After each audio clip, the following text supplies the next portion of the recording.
मेरे सुकून आप लोग को स्वागत है जी। आप सबका प्यारा से यूट्यूब चैनल साहिल संघर्ष स्टडी में जी। आप लोग स्वस्थ होंगे, मस्त होंगे जी, बिल्कुल 100% देकर आप लोग अपना स्टडी कर रहे होंगे मेरे सुकून, क्योंकि आपका एग्ज़ाम काफ़ी नज़दीक है जी। तो आपको खुद को क्या करना है जी, 100% स्टडी में आपको खुद को झोंक देना है जी, ठीक है। क्योंकि आपका 10th का एग्ज़ाम आप बार बार नहीं दीजिएगा मेरे सुकून। तो आपका मैथ का चैप्टर नंबर 8 चल रहा था जी, जिसमें आपको मैं फर्स्ट क्लास दे चुका हूँ। ये आपका सेकंड क्लास है जी, मैथ का आपका 8 नंबर चैप्टर का जी, जिसका नाम है त्रिकोणमिति जी, जिसको अंग्रेजी में कहते हैं ट्रिगोनोमेट्री, ठीक है जी।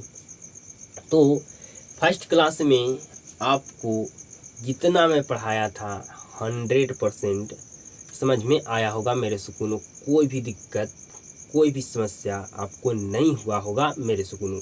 उसी तरह से आपका जो मैथ का 8 नंबर चैप्टर है, उसका सेकंड क्लास भी आपको 100% समझ में आएगा जी, ठीक है। तो बिल्कुल बारीकी ढंग से, बेहतर ढंग से हम समझाने का प्रयास करेंगे, क्योंकि आपको 100% मुझे समझाना है जी, ठीक है। तो समझिएगा, आज की क्लास को हम शुरू करते हैं जी, ठीक है। आपको समकोण त्रिभुज के तीन भुजा क्या रहे जी, आपको दिया रहे, ठीक है। समझिएगा बिल्कुल ध्यान से, दिया आपको 3, 4, 5 जी, ठीक है। ये आपका समकोण त्रिभुज की आपको ये तीन भुजा दिया है जी, ठीक है।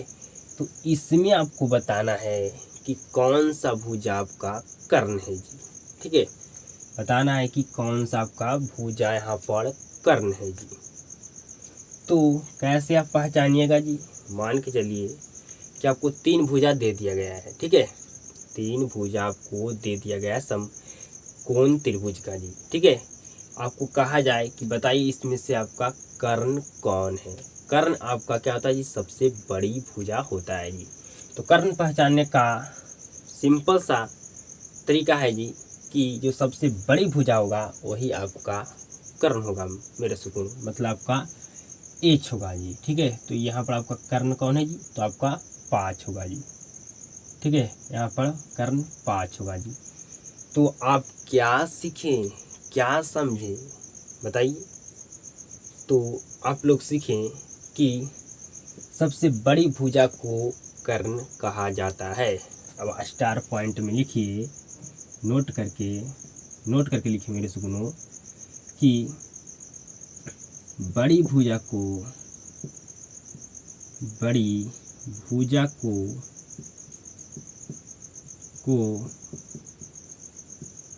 कर्ण कहा जाता है। बड़ी भुजा को क्या कहा जाता है जी, तो कर्ण कहा जाता है। समकोण त्रिभुज की जो आपका तीन भुजा होता है, उसमें से सबसे जो आपका बड़ी भुजा होगा उसको क्या कहेंगे जी, कर्ण कहेंगे, ठीक है जी। इतना आप समझ गए होंगे मेरे सुकूनों कि अगर आपको तीन भुजाएं दिया है तो उसमें से आपको पूछा जाए कि कौन सा भुजा आपका कर्ण है जी, बताइए, तो आप बिल्कुल बताइएगा जी, ठीक है। आइए अगला हम सवाल देते हैं मेरे सुकूनों, ठीक है जी। नेक्स्ट आपका सवाल है 2, 4, 6। इसमें से आपको बताना है कि कर्ण कौन सा भुजा यहाँ पर होगा जी, ठीक है। कर्ण बताइए कौन है यहाँ पर। तो जो सबसे बड़ी भुजा आपका समकोण त्रिभुज का होता है वही आपका क्या होता है जी, कर्ण होता है। तो यहाँ पर कर्ण आपका हो जाएगा 6 जी, ठीक है, क्योंकि आपका सबसे क्या है जी, बड़ी भुजा है, ठीक है। इसीलिए यहाँ पर 6 आपका कर्ण हो जाएगा मेरे सुकूनों, ठीक है जी। अब यहाँ पर मैं आपसे एक सवाल पूछता हूँ कि बताइए यहाँ पर आपका P क्या होगा और B क्या होगा जी, ठीक है। आप तो कर्ण बता दें कि सबसे जो बड़ी भुजा होता है वही हमारा क्या होता है, कर्ण होता है, ठीक है। लेकिन अब पर ये सवाल आ चुका है कि बताइए P क्या होगा, B क्या होगा, मतलब लंब क्या होगा, आधार क्या होगा जी, ठीक है। तो बहुत सारा स्टूडेंट कहेगा कि ये 2 होगा और ये 4 होगा, ठीक है जी।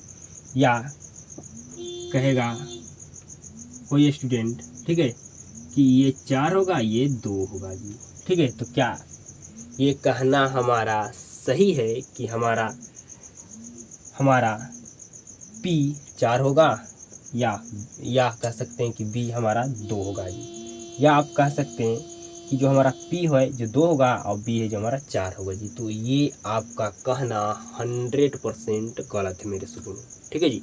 तो इसका सही जवाब क्या होगा जी, हमारा P कौन होगा और B कौन होगा जी। तो हम या कोई भी दुनिया में इंसान हो ये नहीं बता सकता है कि यहाँ पर आपका कौन P होगा कौन आपका B होगा जी। आपका 2 भी P हो सकता है, 4 भी P हो सकता है, आपका 4 भी B हो सकता है, आपका 2 भी B हो सकता है जी, ठीक है। मतलब हम जब तक इसको त्रिभुज में नहीं रखेंगे तब तक हम नहीं बता सकते हैं कि आपका कौन सा B है कौन सा आपका P है जी, ठीक है। मतलब आपका यहाँ पर P 2 भी और 4 भी हो सकता है और B आपका 4 या 2 भी हो सकता है जी। क्या आप इतना समझ चुके हैं 100%? तो बताइए मेरे स्कूल में। अब हम नेक्स्ट कॉन्सेप्ट आपको सिखाएंगे जी। तो उम्मीद करता हूँ आपको बिल्कुल बेहतर ढंग से समझ में आ चुका होगा जी, ठीक है। बिल्कुल आपको समझ में आ चुका होगा मेरे स्कूल में, ठीक है जी। कि अगर आपको 3 भुजा दिया गया है समकोण त्रिभुज का, तो पूछा जाए कि कर्ण क्या होगा तो बिल्कुल 100% बताइएगा। और पूछा जाए P क्या होगा मतलब लंब और आधार क्या होगा जी। तो लंब और आधार बचाना क्या जी, इम्पॉसिबल है। तो हम जो आपका 2 भुजा बच जाएगा वे दोनों भुजा आपका लंब भी हो सकता है, दोनों भुजा आपका आधार भी हो सकता है जी। अब आइए नेक्स्ट कॉन्सेप्ट पर जी।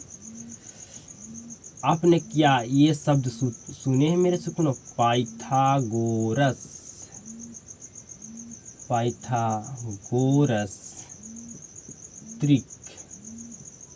क्या आप ये शब्द कभी सुने हैं अपना लाइफ में, जीवन में? बताइए कि पाइथागोरस त्रिक क्या होता है, इसका मतलब क्या होता है।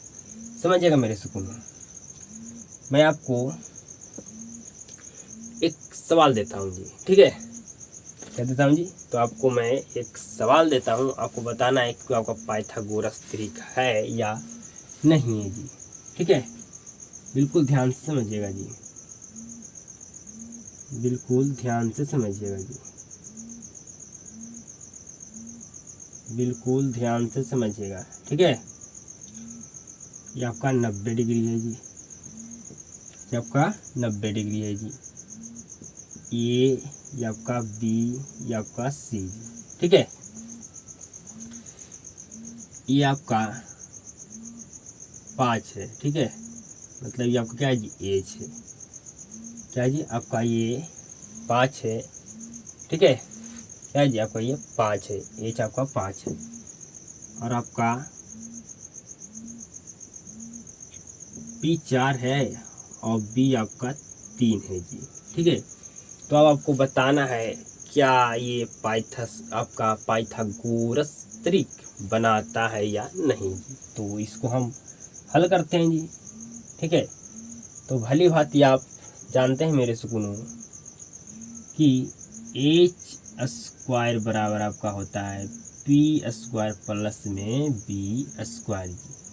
तो h आपको दिया गया 5 जी, मतलब 5 का स्क्वायर बराबर P आपको दिया गया 4 जी, तो 4 का स्क्वायर।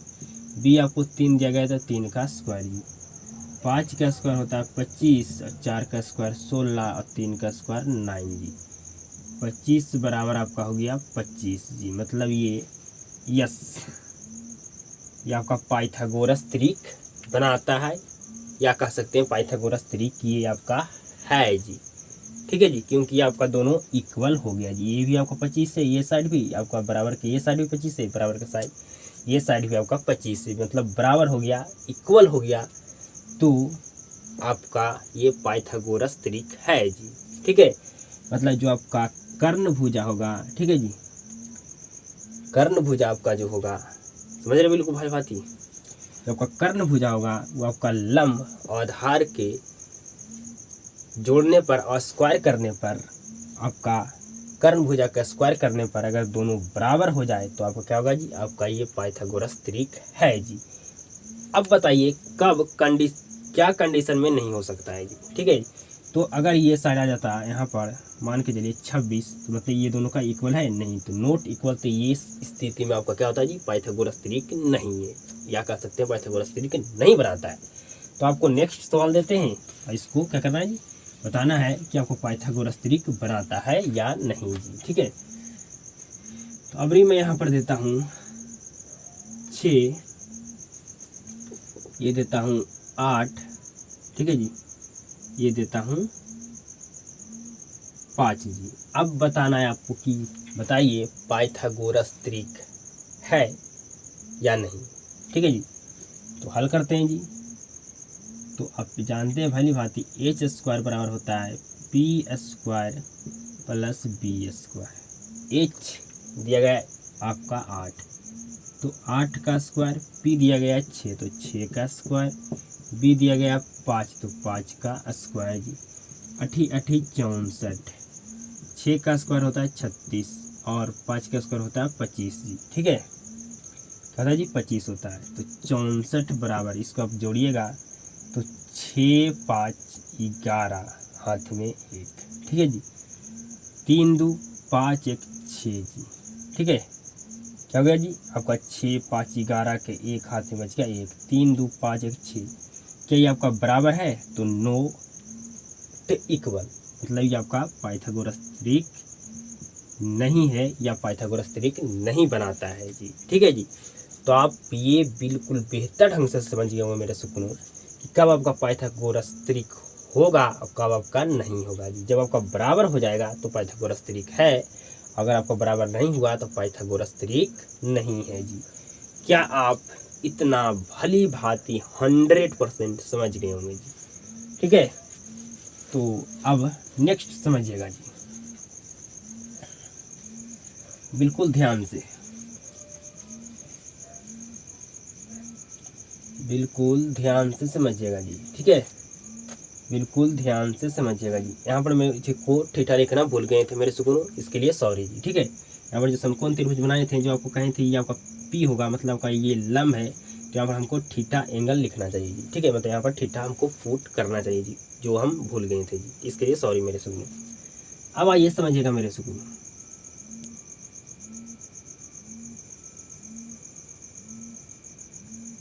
ये आपका ए हो गया, ये आपका बी हो गया, ये सी हो गया, ठीक है। ये आपका 90 डिग्री, तो 90 डिग्री के सामने जो आपका भुजा होता है क्या होता है जी, आपका कर्ण होता है, मतलब आपका एच होता है।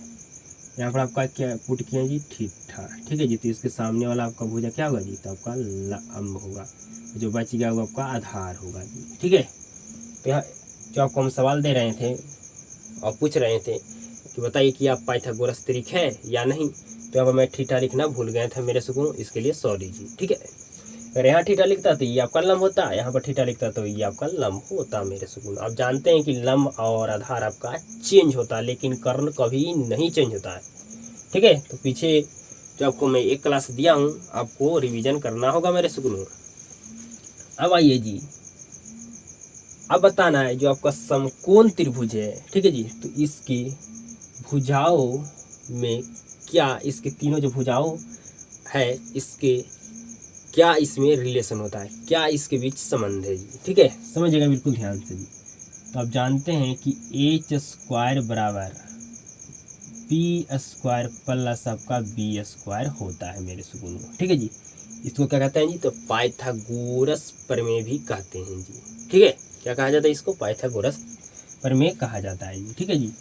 अगर आपको कहा जाए कि एच आपको फाइंड करना है, क्या करना है जी, एच फाइंड करना है आपको, ठीक है। एच कैसे निकलेगा, तो एच निकालने के लिए बिल्कुल सिंपल सा आपका यहाँ पर एक फार्मूला बनेगा जी। एच निकालने के लिए एच बराबर, जो आपका एच निकालना है, ठीक है जी, तो जो स्क्वायर था, जो ये साइड आकर बनेगा, आपका क्या हो जाएगा, आपका ये साइड क्या बन जाएगा आकर जी, तो रूट बन जाएगा जी, ठीक है। तो ये आपका हो गया फार्मूला एच निकालने का मेरे सुकूनों, ठीक है जी। ये आपका एच निकालने का फार्मूला हो गया जी, ठीक है। ये समकोण त्रिभुज था, इसके जो भुजा है, ठीक है जी, भुजाएं क्या रिलेशन है जी। तो आप भली भांति जानते हैं कि इसके भुजाओं के बीच क्या संबंध है, क्या रिलेशन है। तो एच स्क्वायर बराबर पी एस का स्क्वायर प्लस में बी के स्क्वायर के क्या होता है जी, इक्वल होता है, बराबर होता है जी। ठीक है, तो एच निकालने के लिए आपका ये फार्मूला हो गया जी under root P square plus B square जी। अब इस पर मैं आपको सवाल देता हूँ, आपको सवाल हल करना है जी, समझिएगा जी। तो ये आपका थीटा है जी। ठीक है, बिल्कुल कुछ भी नहीं करूँगा, मैं यहाँ पर सवाल देने वाला हूँ।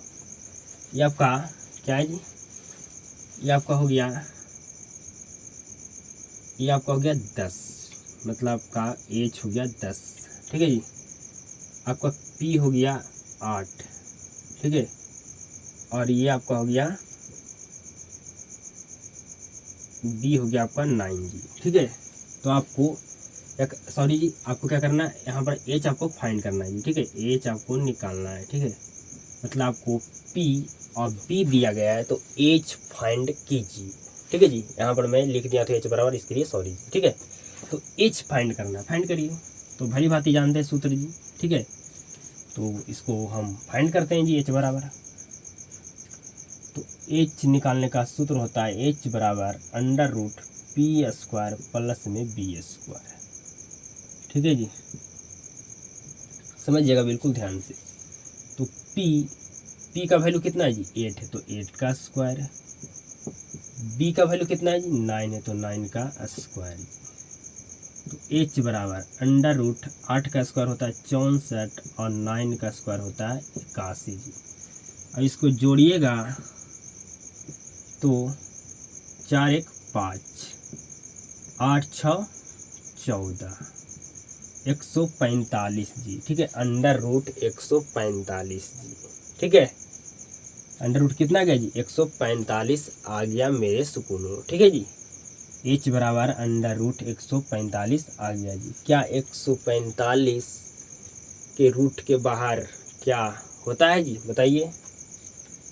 रूट के बाहर होगा जी, तो नहीं होगा मेरे सुकूनों। ठीक है जी, अगर नहीं होगा, ठीक है, तो एच बराबर आपका आ गया अंडर रूट में 145 जी। ठीक है, क्या गया जी, 145 आ गया मेरे सुकूनों। ठीक है, तो अब ये सवाल खड़ी होता है कि आपको बार बार सिर्फ एच फाइंड करने के लिए नहीं दिया जाएगा, पी भी कभी फाइंड करने का वक्त आएगा, कभी आपको बी भी फाइंड करने का वक्त आएगा। मतलब आपको पी और एच दिया रहेगा तो बी फाइंड करना होगा, अगर पी और एच दिया है तो पी आपको फाइंड करना होगा मेरे सुकूनों। तो कैसे हम फाइंड करेंगे, इसके लिए हम फार्मूला देखते हैं जी। ठीक है जी, तो एच फाइंड करने के लिए हम फार्मूला तो देख चुके हैं जी। ठीक है, तो अब हमें क्या करना है जी, हमें पी फाइंड करना है, तो हमें कौन सा फार्मूला यूज होगा जी, समझिए बिल्कुल भाली भांति। तो पी हमको फाइंड करना है। ठीक है जी, तो पी फाइंड करना है तो एच का स्क्वायर अंडर रूट में एच का स्क्वायर माइनस में बी का स्क्वायर जी। ये आपका हो गया पी फाइंड करने के लिए फार्मूला जी। कभी तो हमें बी भी फाइंड करने का मौका मिलेगा। ठीक है जी, तो बी फाइंड करना है हमको, तो एच का स्क्वायर अंडर रूट में माइनस में आपका पी का स्क्वायर जी। ठीक है, तो ये तीनों फार्मूला को, सूत्र को आप गांठ बांध कर याद कर लीजिए मेरे सुकून। ठीक है जी, क्योंकि ये आपका काफ़ी ज़्यादा इम्पोर्टेंट सूत्र है जी। ठीक है, कि आपको कभी एच फाइंड करने के लिए कहेगा, कभी पी कहेगा फाइंड करने के लिए, कभी कहेगा बी फाइंड करने के लिए मेरे सुकून। अब आपका मन में ये सवाल उत्पन्न होता होगा कि ये सारा फार्मूला आया कैसे। ये तो आप जानते हो कि एच बराबर फाइंड करने का हम सूत्र कैसे लेकर आएंगे। अब आपको सवाल आता होगा मन में कि पी बराबर ये सूत्र आप कैसे लिखें, पी बराबर आप सूत्र कैसे लिखेंगे। ठीक है जी, तो बिल्कुल भली भांति समझिएगा जी कैसे इसको हम फाइंड किए, सॉरी कैसे हम ये सूत्र लिखें जी। ठीक है, तो भली भांति आप जानते हैं कि मेन यहाँ पर आपका समकोण त्रिभुज के भुजाओं के बीच रिलेशन क्या है, संबंध क्या है। तो भली भांति जानते हैं कि एच स्क्वायर बराबर होता है पी स्क्वायर प्लस में बी स्क्वायर जी। ठीक है, तो यहाँ पर हमें एच फाइंड करना है, तो स्क्वायर यहाँ पर आकर क्या बन जाएगा जी, रूट बन जाएगा। ठीक है, तो अंडर रूट पी का स्क्वायर प्लस में बी का स्क्वायर जी। ठीक है, अब भली भांति अगर हमें पी फाइंड करना होगा, ठीक है जी, तो तो समझिएगा पी का स्क्वायर यहाँ पर बराबर एच का स्क्वायर और माइनस में बी का स्क्वायर जी। ठीक है, तो हमें पी फाइंड करना है जी, तो पी और जो स्क्वायर है ये सारा का बन जाएगा आपका रूट है जी। ठीक है, तो आपका एच का square under root minus B का स्क्वायर जी। ठीक है, अब बी फाइंड करना है। ठीक है जी, बी फाइंड हमें करना है जी। ठीक है, तो समझिएगा बिल्कुल ध्यान से, तो बी स्क्वायर बराबर लिखेंगे एच का स्क्वायर माइनस में पी का स्क्वायर जी। ठीक है, ठीक है, तो हमें बी फाइंड करना है जी। ठीक है, ये आपका क्या है जी, मैं आपको बता रहा हूँ कि हम सूत्र कैसे, इसको हम सूत्र कैसे लिखें जी। ठीक है, कि पी फाइंड करना था, हम सूत्र डायरेक्ट ऐसे लिख दिए थे तो आपको समझ में नहीं आ रहा था, आपको हम अच्छे तरीके से बेहतर ढंग से समझा रहे हैं जी कि ये हमारा सूत्र कैसे आया जी। तो अगर बी स्क्वायर बराबर आपका हो गया एच का स्क्वायर माइनस पी का स्क्वायर जी, तो अगर हमें बी फाइंड करना है तो यहाँ पर स्क्वायर हटेगा, यहाँ कर ये साइड रूट बनेगा जी। ठीक है, तो एच स्क्वायर माइनस में पी का स्क्वायर जी बी बराबर होता है, ये आपका सूत्र होता है पी बी एच फाइंड करने का जी। तो समझ चुके होंगे कि हम पी बराबर सूत्र कैसे लिखें, बी बराबर सूत्र कैसे लिखें, एच बराबर सूत्र कैसे लिखें जी। ठीक है, अब मैं आपको सवाल देता हूँ जी पी फाइंड करने के लिए, फिर बी फाइंड करने के लिए जी। ठीक है, फिर आपका क्लास आज का आपका समाप्त हो जाएगा जी। तो समझिएगा मेरे सुकून बिल्कुल ध्यान से।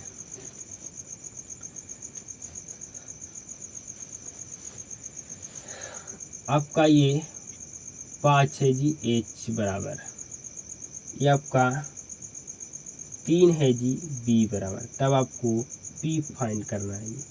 ठीक है, मैं यहाँ थीटा यहाँ भी लिख सकता हूँ, तो ये आपका क्या हो जाएगा जी, आपका पी हो जाएगा, ये आपका बी हो जाएगा। ठीक है, कहीं पर भी आप थीटा एंगल पुट कर सकते हैं। तो हमें क्या करना है जी, पी फाइंड करना है। तो पी फाइंड करने के लिए हम फॉर्मूला भली भांति जानते हैं कि एच स्क्वायर माइनस में आपका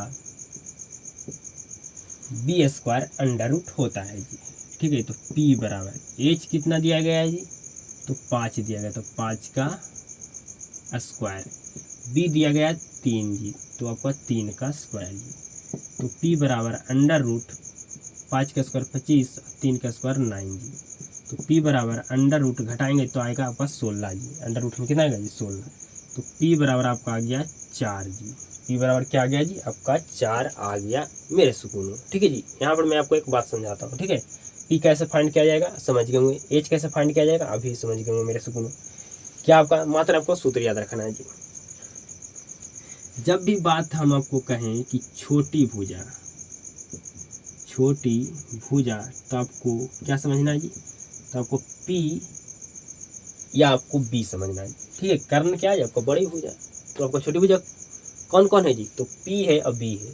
और आपको समझना है कि जब भी छोटी भुजा आएगा तो आपका माइनस लेकर आएगा जी, क्या लेकर आएगा जी, माइनस लेकर आएगा। ठीक है, इतना भली भांति समझ गए होंगे जी। ठीक है, जब हम छोटी भुजा का नाम लें तो पी या बी समझना या माइनस लेकर आएगा। ठीक है जी, तो पी फाइंड करना आप सीख गए होंगे जी। ठीक है, अब हम सिखाने वाले हैं कि आपको बी कैसे फाइंड करना है। ठीक है जी, बी कैसे फाइंड करना है, तो आपको पी बराबर 3 दिया गया है। ठीक है,